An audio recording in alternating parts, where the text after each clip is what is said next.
Ma'asyiral muslimin yang dimuliakan Allah Subhanahu wa taala. Ketika usia Nabi sallallahu alaihi wasallam kurang lebih sekitar 6 tahun, maka Nabi sallallahu alaihi wasallam kemudian dikembalikan oleh Halimah Sa'diyah kepada ibundanya tercinta Aminah bintu Wahb. Alasannya karena ketakutannya Halimah kepada peristiwa pembelahan dada Nabi sallallahu alaihi wasallam. Makanya takut kalau seandainya akan memadaratkan kepada anak asuhnya Rasul sallallahu alaihi wasallam. Makanya kemudian dikembalikan kepada Aminah. Maka Rasul sallallahu alaihi wasallam kembali bersama ibundanya Aminah bintu Wahb di usia 6 tahun. Maka kemudian oleh ibundanya Aminah, Nabi sallallahu alaihi wasallam diajak untuk berziarah. Berziarah ke mana? Ke kuburan suaminya Abdullah atau ayahanda dari Nabi sallallahu alaihi wasallam. Ma'asyiral muslimin yang dimuliakan Allah Subhanahu wa taala, maka berangkatlah dengan 2 unta ditemani oleh seorang pembantu Aminah namanya Ummu Aiman. Jadi Nabi sallallahu alaihi wasallam ketika usia 6 tahun dibawa oleh ibundanya dan pembantunya Ummu Aiman. Makanya Ummu Aiman ini sangat berjasa nantinya. Ketika Nabi sallallahu alaihi wasallam meninggal dunia, dia belum meninggal dunia. Jadi sudah tua sekali Ummu Aiman ini. Ketika kemudian Abu Bakar dan Umar radhiyallahu anhuma ingin menziarahi rumahnya Ummu Aiman setelah meninggalnya Nabi sallallahu alaihi wasallam, jadi Ummu Aiman ini ketika melihat Abu Bakar dan Umar menangis. Kemudian Abu Bakar mempertanyakan tentang tangisan Ummu Aiman itu. Apakah dia sedih karena meninggalnya Rasul atau karena apa? Maka Ummu Aiman mengatakan, "Wahai Abu Bakar, wahai Umar, aku menangis bukan karena wafatnya Nabi, tetapi aku menangis karena dengan wafatnya Nabi terputuslah wahyu Allah Subhanahu wa taala." Dan nanti ada kisahnya tentang Ummu Aiman ini. Intinya bahwa Khadijah membawa Rasul kecil usianya 6 tahun bersama Ummu Aiman dengan 2 unta bertolak dari Mekah menuju Madinah. Kemudian selama di perjalanan tidak ada tanda-tanda bahwa Aminah itu akan meninggal. Artinya mungkin sakit dulu atau apa, ya biasa saja sehat dari Mekah ke Madinah. Sampai kemudian di kuburan Abdullah di Darun Nabighah, kemudian mereka pun singgah dan berziarah kepada kuburan Abdullah ibn Abdul Muttalib. Kemudian akhirnya Aminah pun singgah di rumah bibi-bibinya yang ada di Madinah, di Bani Adi ibn Najjar yang ada di Yathrib beberapa bulan. Kemudian setelah beberapa bulan di Bani Adi ibn Najjar, di tempat bibi-bibi Nabi sallallahu alaihi wasallam, karena bagaimanapun ada ikatan kuat antara Mekah dan Madinah atau Yathrib. Kenapa? Karena Hashim menikah dengan salah satu wanita Yathrib. Kemudian dari Hashim ini lahir Syaibah atau dikenal dengan Abdul Muttalib. Dari Abdul Muttalib lah kemudian punya turunan namanya Abdullah. Abdullah punya anak namanya Muhammad sallallahu alaihi wasallam. Jadi di Madinah itu ada kerabat. Karena dari kakek buyutnya yang menikah dengan wanita Yathrib Madinah. Makanya kemudian Khadijah pun beberapa bulan tinggal di Bani Adi ibn Najjar di Yathrib itu. Lah ketika sudah cukup lama tinggal di Madinah, akhirnya kemudian mereka pun ingin pulang ke kota Mekah. Maka bertolaklah Aminah Ummu Aiman dan Rasul kecil menuju kota Mekah. Masalahnya ketika sampai di pertengahan perjalanan antara Madinah dan Mekah, di sebuah tempat namanya Abwa, tiba-tiba kemudian Aminah kelelahan, kemudian istirahat, akhirnya mengalami sakit parah di situ, dirawat di tempat namanya Abwa. Kemudian Allah Subhanahu wa ta'ala takdirkan tidak tertolong nyawanya, akhirnya Aminah pun meninggal di Abwa. Ada yang mengatakan dia dikubur di atas gunung, dan ada juga yang mengatakan dia dikubur di Hajjun.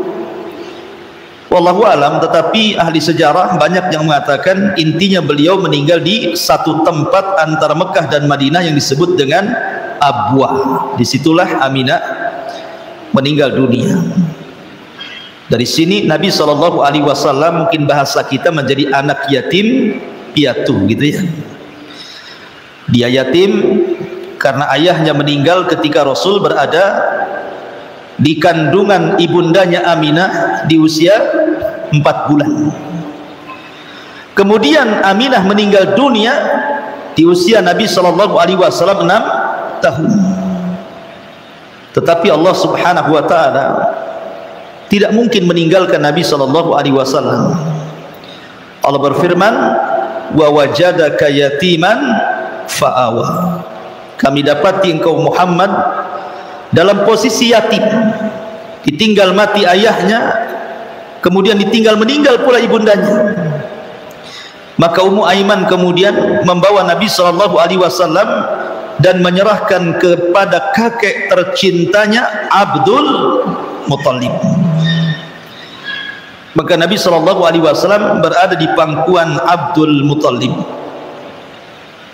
Ma'asyiral muslimin yang dimuliakan Allah Azza wa Jalla, Abdul Muttalib namanya Syaibatul Hamdi.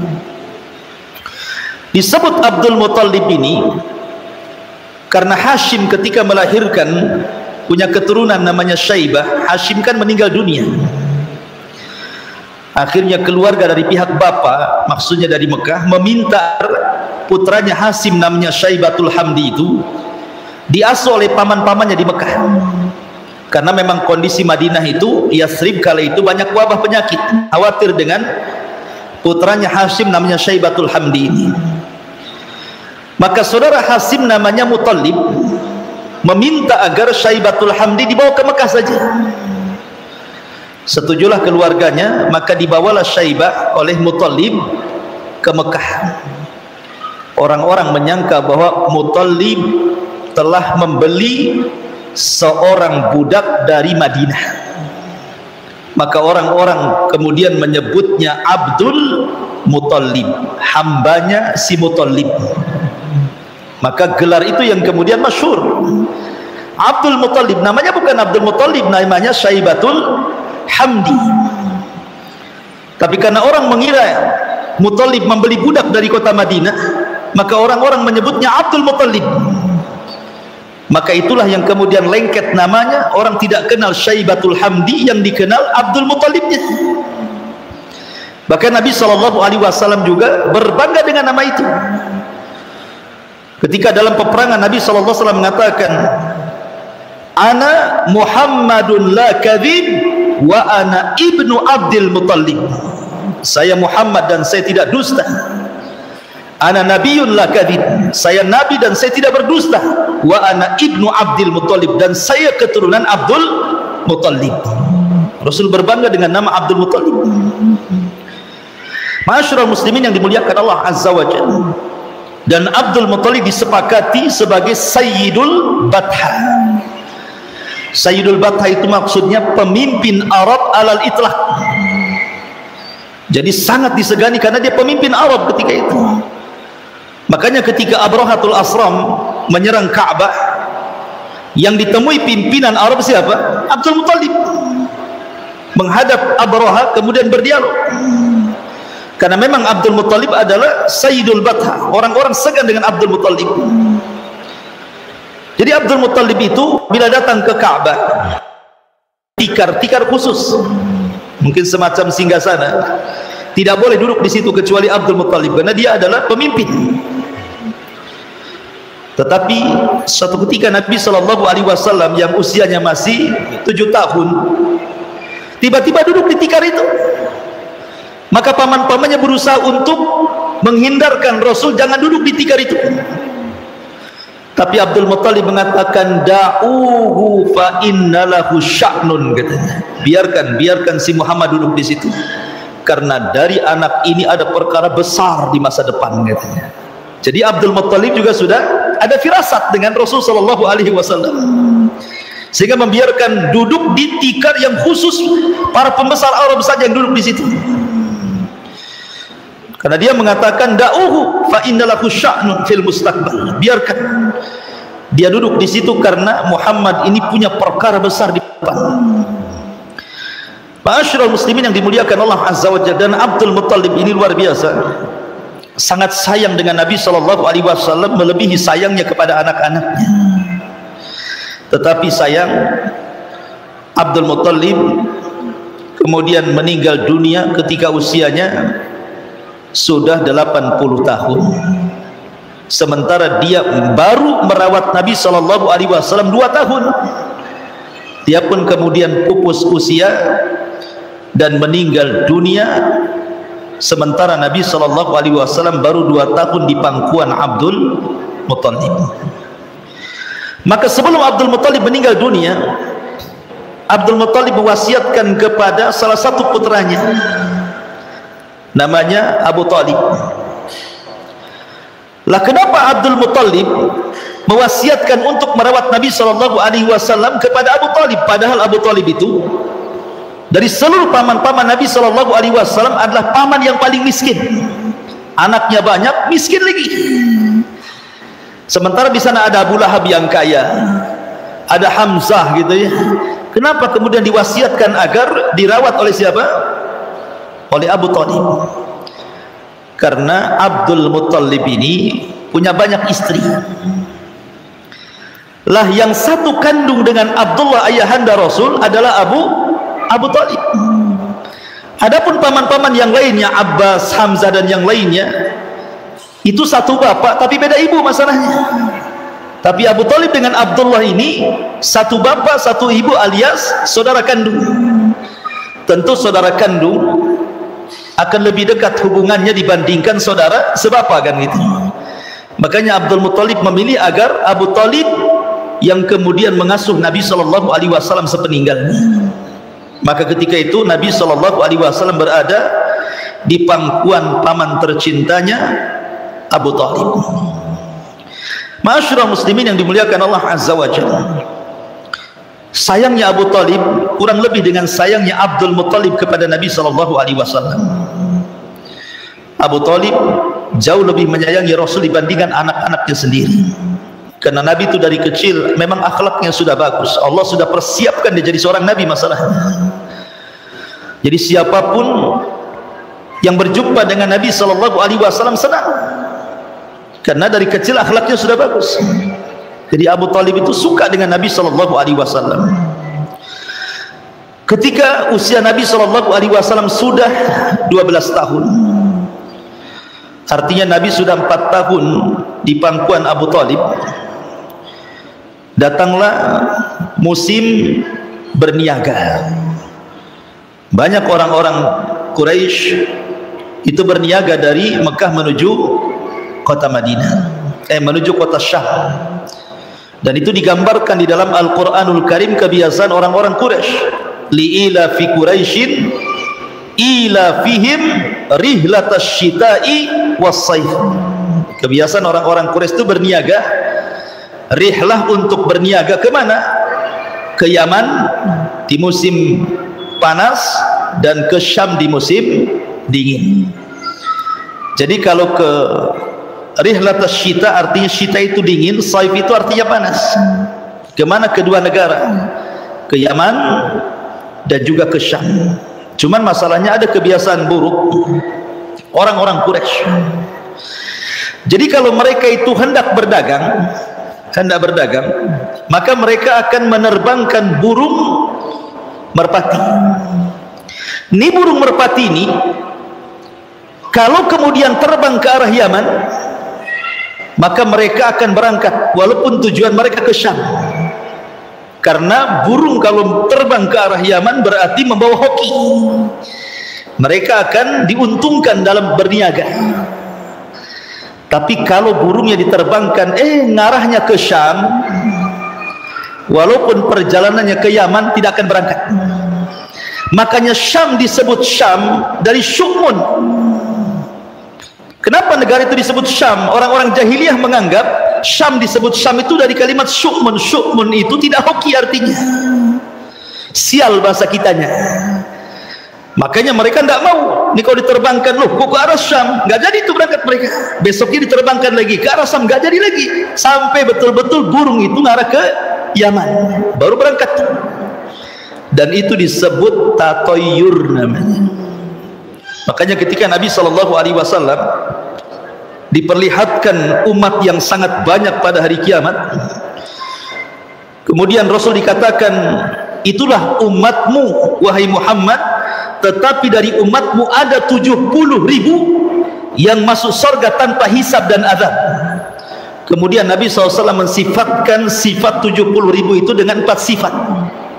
Alladzina la yarkun atau la yastarkun, kemudian wala yaktawun, kemudian wala yatatayyarun, kemudian wa ala rabbihim yatawakkalun. Salah satunya Rasul menyebutkan di antara 70.000 yang masuk surga tanpa hisab dan azab adalah la yatatayyarun, mereka tidak tatayur.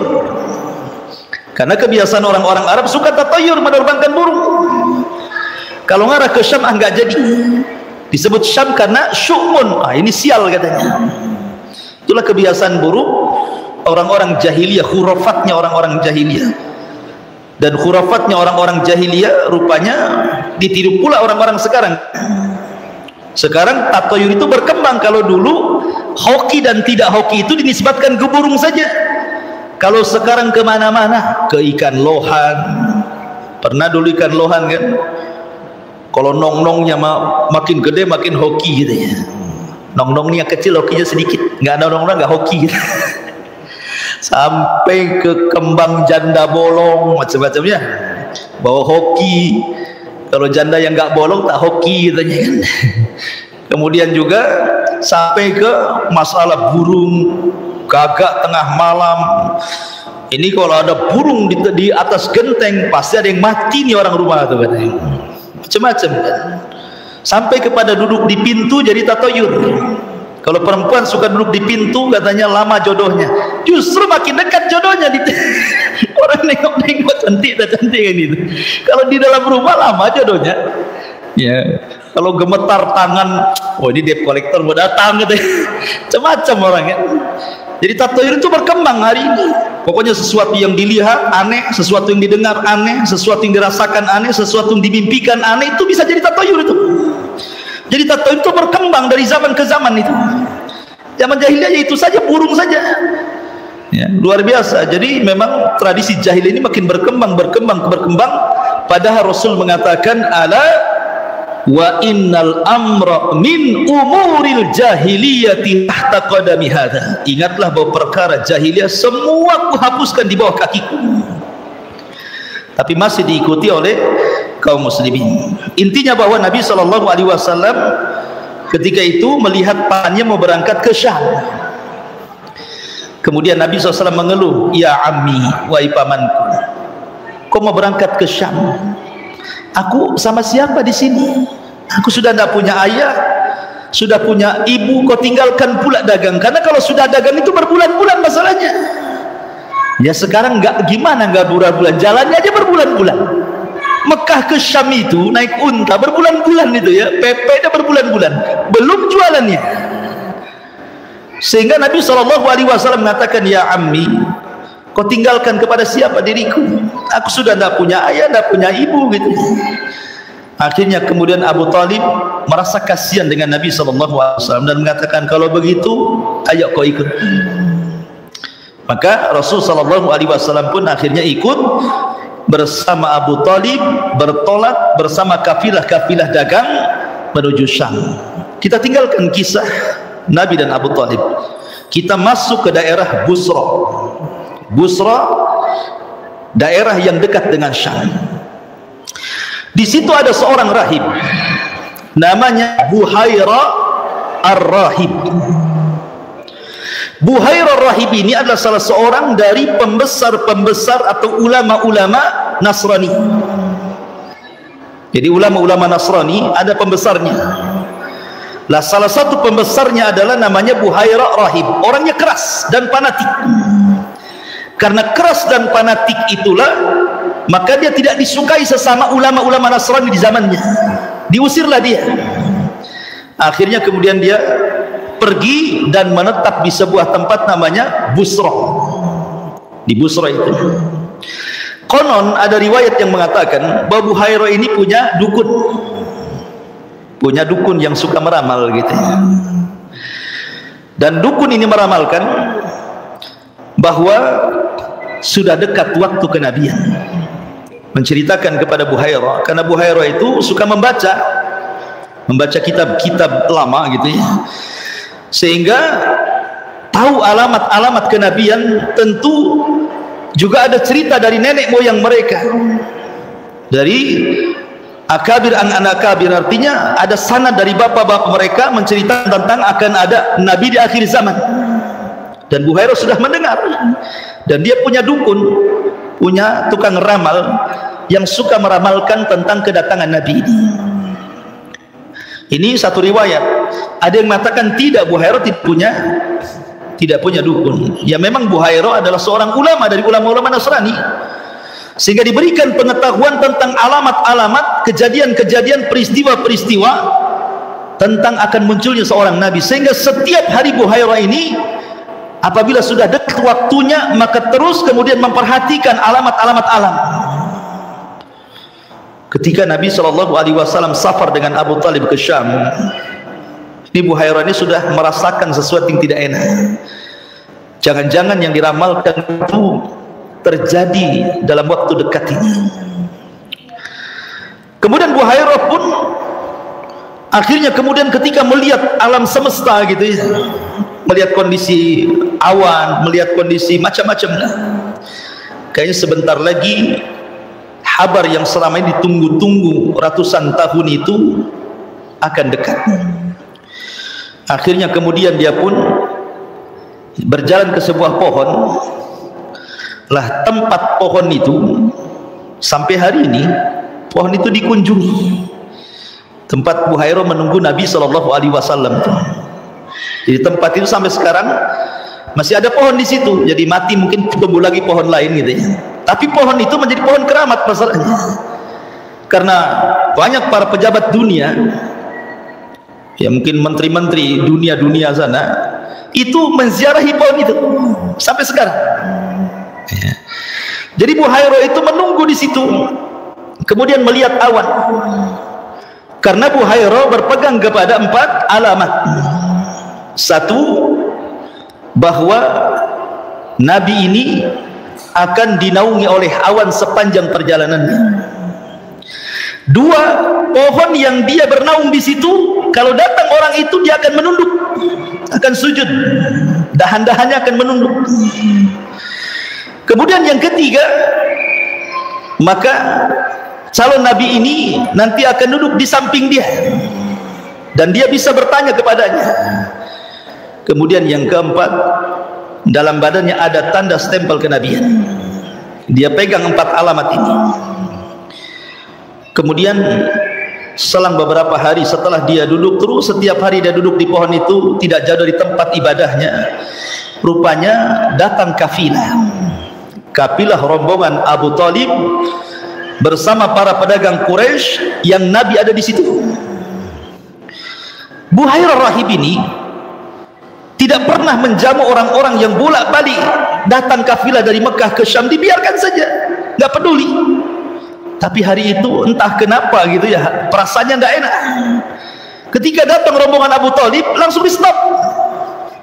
Kemudian dia mengatakan, sudikah kalian singgah di rumahku, makan bersamaku? Akhirnya kemudian Abu Talib pun singgah di rumah Buhairah Rahib di tempat ibadahnya, kemudian dijamu, makan enak. Dan Buhairah mengatakan, saya minta kepada kalian, jangan ada satu pun yang terlewatkan dari orang-orang kalian, mau kecil, mau besar, mau budak, mau merdeka, singgah di rumahku, semua ku jamu.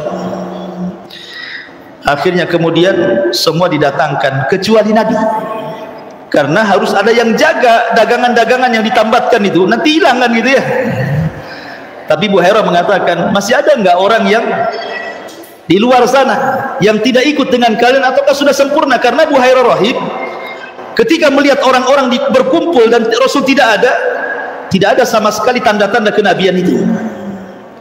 Makanya Buhairah Rahib bertanya, ada lagi enggak orang yang kalian tinggalkan?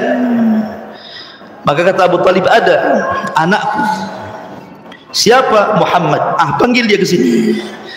Akhirnya kemudian Nabi SAW dipanggil. Dari situlah Buhairah Rahib melihat ada tanda-tanda aneh kepada anak kecil yang berusia 12 tahun ini. Dia melihat ke langit ada awan yang menaunginya. Kemudian ketika dia melihat kepada pohon, ketika Rasul lewat di situ, pohon itu nunduk. Berarti dia orangnya, katanya. Maka kemudian Buhairah pun melihat Rasul usia 12 tahun, kemudian bertanya, boleh enggak aku bertanya kepadamu? Bahkan sempat bersumpah. Dia mengatakan, demi Lata dan Uzza. Buhairah menirukan orang-orang Arab, padahal dia tidak pernah bersumpah dengan itu, karena dia sering mendengar orang-orang Arab selalu bersumpah dengan dua patung ini. Dikiranya Nabi SAW suka dengan sumpah itu. Rupanya Rasul mengatakan, aku tidak pernah mendengar sumpah itu, maksudnya aku tidak suka dengan sumpah itu. Dari sini Buhairah Rahib sudah curiga kan, dia tidak suka dengan sumpah itu. Kemudian Buhairah bertanya, bagaimana soal tidurmu, hayah, bagaimana bentuk tidurmu, bagaimana keseharianmu, ditanya semuanya. Jadi keseharian Nabi SAW ditanya oleh Buhairah Rahib dengan sangat detail. Kemudian setelah ditanya, kemudian Buhairah menghadap Abu Talib dengan mengatakan, ya Abu Talib, apakah orang tua anak ini masih hidup? Kata Abu Talib, dia anakku. Kata Buhairah, tidak boleh anak ini memiliki orang tua yang masih hidup, katanya. Kaget Abu Talib, kok dia tahu kan gitu ya? Maka Abu Talib mengatakan, ya, sebenarnya dia adalah keponakanku, ayahnya sudah meninggal dunia dan ibunya juga sudah meninggal dunia. Maka Buhairah Rahib kemudian mengatakan kepada Rasul, bisa enggak kau singkapkan pakaian? Maka Rasul menyingkapkan pakaiannya, kemudian di pundaknya terdapat cap kenabian. Dari situlah Buhairah menangis. Rupanya ini orang yang selama ini ditunggu-tunggu para pembesar Nasrani yang ada di Syam. Nabi akhir zaman setelah Isa bin Maryam. Kata Buhairah kepada Abu Talib, ya Abu Talib, jangan kau bawa anak ini ke Syam, karena di Syam banyak orang-orang Yahudi. Kenapa Buhairah bicara seperti itu? Karena orang-orang Nasrani punya maklumat bagaimana sifat dan watak orang-orang Yahudi kepada nabi-nabi mereka. Sebagaimana Al-Quran menyebutnya, yaqtulunal anbiya bighairil haq, kan itu ya, mereka suka membunuh para nabi tanpa hak dibenarkan.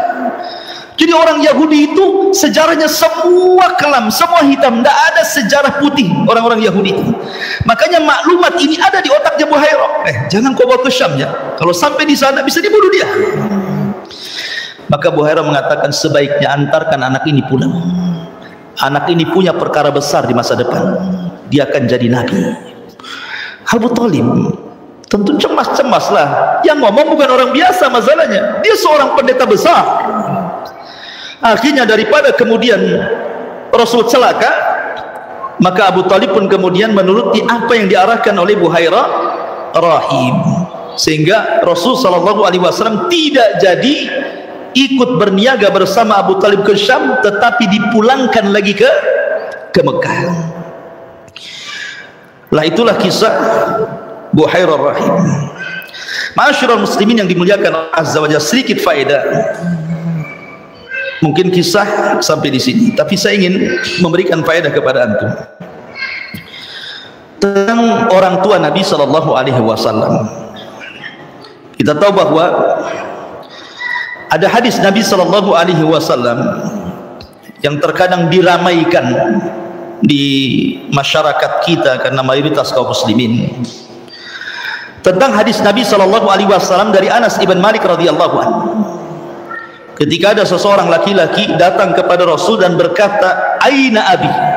Di mana bapakku wahai Rasul? Rasul tidak mau jawab, tidak suka pertanyaan seperti itu. Makanya Allah Subhanahu wa taala berfirman, "La tas'al an asya in tubdalakum tasukum." Jangan bertanya sesuatu yang tidak ada faedahnya. Terkadang kalau kau tahu jawabannya, kau nyesal nanti. Ya. Ngapain tanya bapakku di mana katanya? Bukan pertanyaan gak ada faedahnya. Bapaknya sudah meninggal, asli ditanya bapaknya di mana? Di neraka kah di surga? Di neraka kah di surga? Nabi tidak mau jawab sampai 3 kali. Akhirnya Nabi SAW terpaksalah kemudian menjawab dan mengatakan, "Sini kamu yang bertanya di mana bapakmu." Maka Rasul mengatakan, "Inna abi wa abuka finnar, inna abi wa abaka finnar." Bapakku dan bapakmu di neraka. Puas kamu? Nyesel akhirnya tahu bapaknya di neraka kan.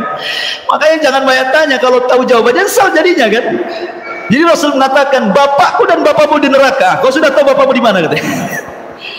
Soalnya di sini ada kalimat inna abi, sesungguhnya bapakku.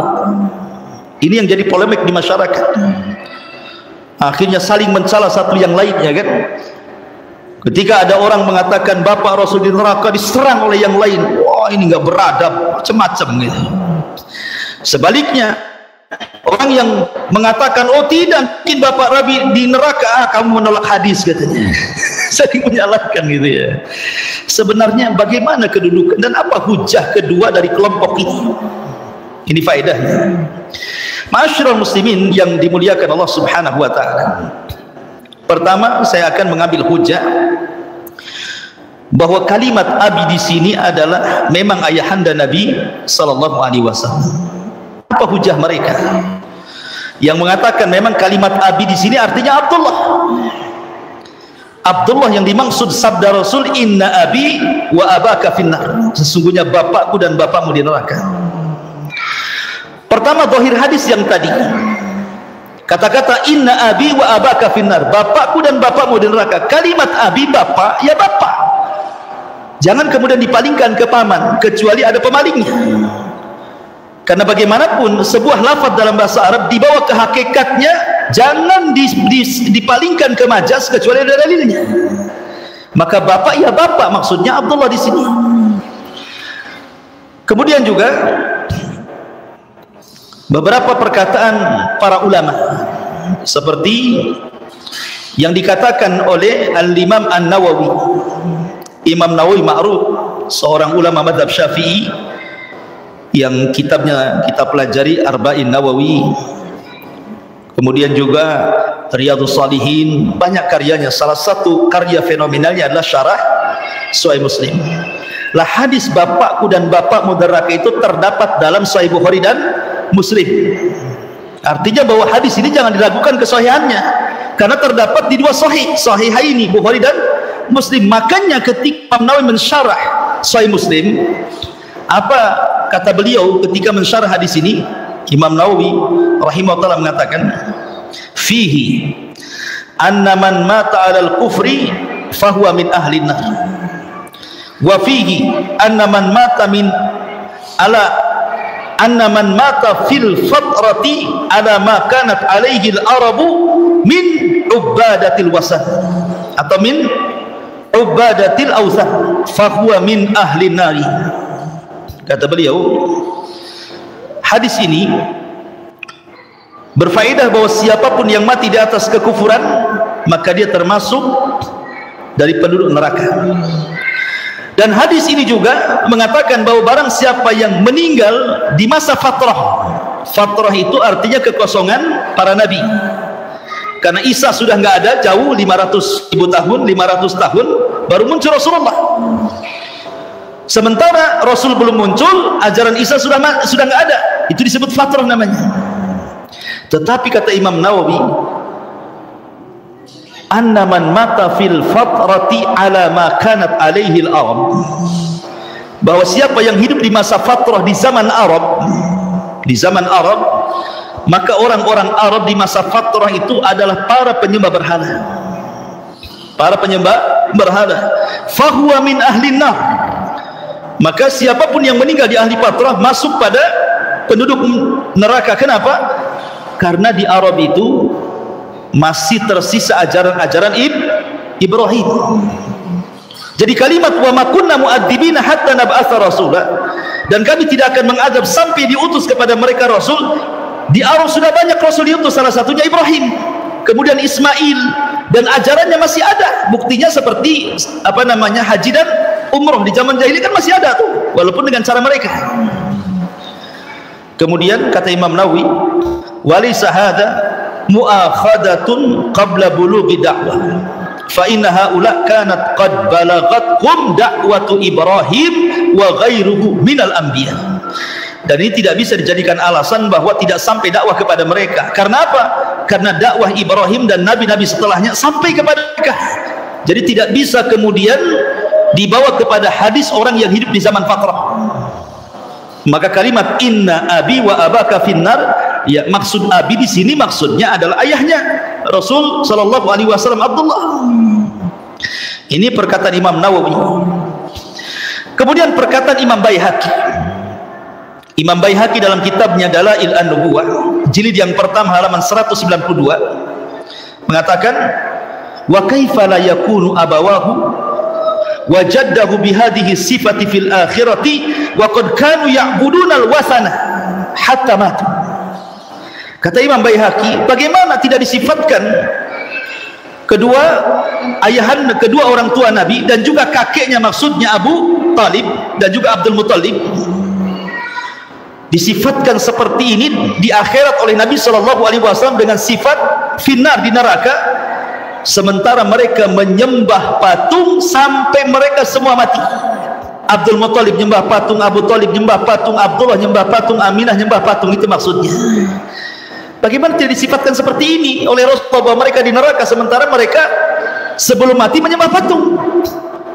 Berarti di sini Imam Nawawi, Imam Baihaqi mengatakan bahwa kalimat abi di sini artinya ayahanda Rasul. Kemudian yang ketiga Ibnu Katsir. Ibnu Katsir rahimahullahu taala, beliau pun mengatakan, wa ikhbaruhu an abawaihi wa jaddihi Abdul Muttalib bi annahu min ahli nar la yunafil hadits al warid anhu anna ahlal fatrati wal atfal wal majanin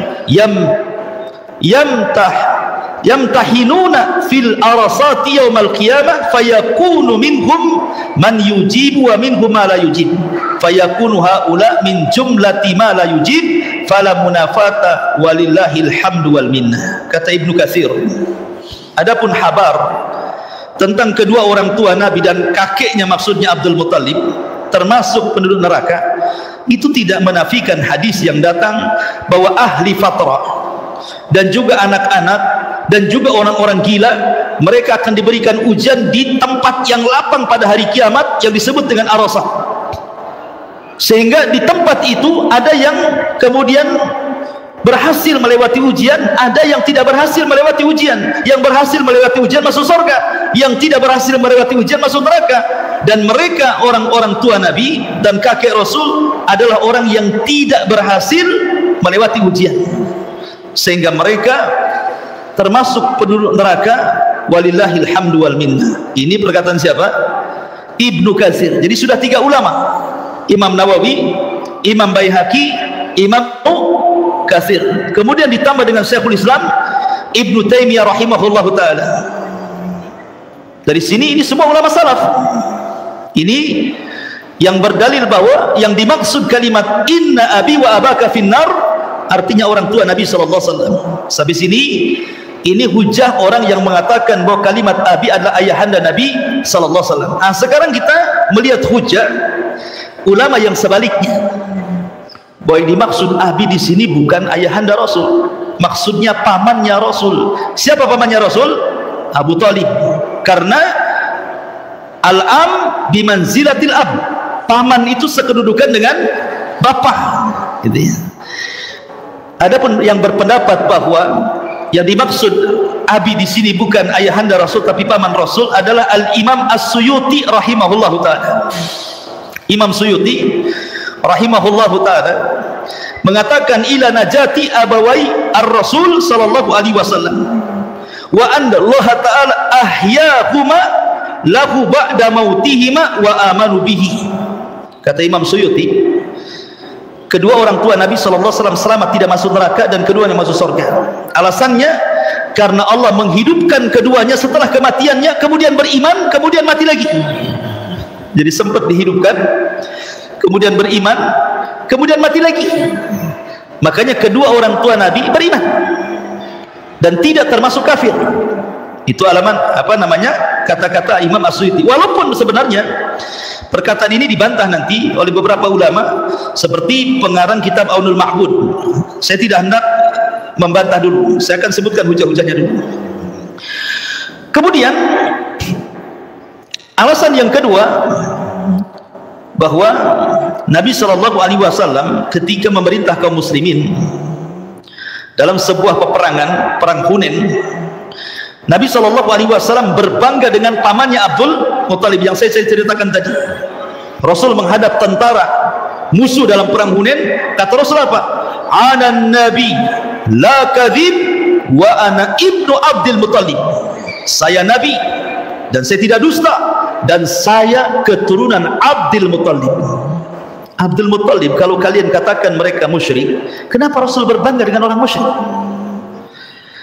Kenapa Rasul berbangga dengan orang musyrik? Kan tidak boleh seseorang berbangga dengan orang musyrik. Berarti Abdul Muttalib tidak mati kafir. Begitu juga ayahnya Abdul Muttalib. Bisa dipahami hujahnya? Kalau mereka kafir musyrik, kenapa Rasul berbangga dengan keturunan Abdul Muttalib? Nah, ini hujah yang kedua. Sementara Allah berfirman, wa adanu minallahi wa rasulihi ila nas yaumal hajjil akbar annallaha bari'un minal musyrikin. Annallaha bari'un minal musyrikin wa rasuluh, bahwa Allah dan Rasulnya berlepas diri dari orang-orang musyrik. Harusnya Rasul jangan menyebut kalimat wa ana Abdul Muttalib berlepas diri. Kalau memang kalian mengatakan Abdul Muttalib itu musyrik, harusnya Rasul tidak mengatakan kalimat ini. Karena dalam surah Taubah, Allah dan Rasulnya berlepas diri dari orang-orang musyrik, menunjukkan Abdul Muttalib tidak musyrik. Begitu juga Abdullah dan juga ibundanya Aminah. Kemudian yang ketiga, hadis Nabi SAW, Inna Allah astafa Kinanah min waladi Ismail, wastafa Quraisyan min Kinanah, wastafa min Quraisyin Bani Hashim, wastafani min Bani Hashim. Lihat, Allah memilih Kinanah, keturunan terbaik dari keturunan Ismail, dan Allah memilih Quraisy terbaik dari keturunan Kinanah, dan Allah memilih Quraisy dari Bani Hashim, dan aku, kata Nabi SAW, dipilih orang terbaik dari keturunan Bani Hashim. Dalilnya apa? Lihat bagaimana di sini ada tasalsul nasab. Tasalsul nasab. Ketika Nabi mengatakan bahwa sesungguhnya aku orang pilihan dari Bani Hashim, dan Nabi SAW terlahir dari Abdullah, berarti Abdullah itu orang pilihan. Kalau dia dikatakan musyrik, berarti dia bukan orang pilihan lah. Paham ya? Makanya mengatakan bahwa Abdullah tidak mati kafir, dia muslim. Nah, itu hujahnya orang-orang yang mengatakan bahwa Nabi SAW orang tuanya tidak di neraka. Tapi yang dimaksud abi di sini adalah pamannya. Ada sebagian orang yang kemudian berhujah, ikhwati fiddin yang dimuliakan Allah Azza wa Jalla. Salah satunya adalah, oke, kalau memang itu hujah kalian, bagaimana Nabi SAW ketika berziarah minta izin kepada Allah untuk menziarahi kuburan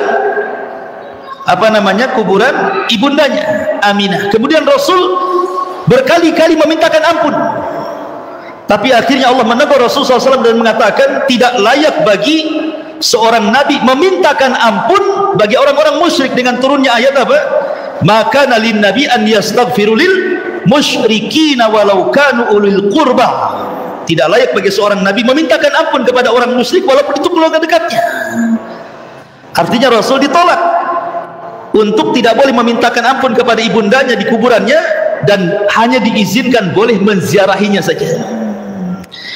Kemudian juga tentang hadis bahwa kedua orang tua Nabi sempat dihidupkan kemudian beriman, juga dikomentari oleh sebagian para ulama. Di antaranya yang mengomentari adalah Al-Imam Asy-Syaukani rahimahullahu taala dan juga ulama-ulama yang lainnya, bahwa semua riwayat yang menceritakan kedua orang tua Nabi hidup kemudian beriman kemudian mati lagi, semuanya maudhu, semuanya palsu, tidak ada yang sahih, tidak ada yang sahih sama sekali. Dan banyak lagi hujah di antara keduanya, yang ini menyerang yang ini menyerang yang ini gitu ya. Tetapi para ulama mengatakan sebenarnya kalau kita terlampau dalam bicara seperti ini tidak menambah iman dan takwa.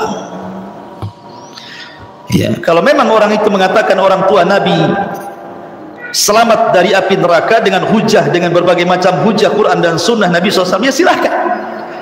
Tidak perlu mencela orang yang kemudian berpegang dengan hadis inna abi wa abaka finnar, karena dia juga memiliki dalil. Begitu juga orang yang keras, ini pendapat yang benar, kalian menolak hadis Nabi katanya kan. Nah, itu terlalu keras juga.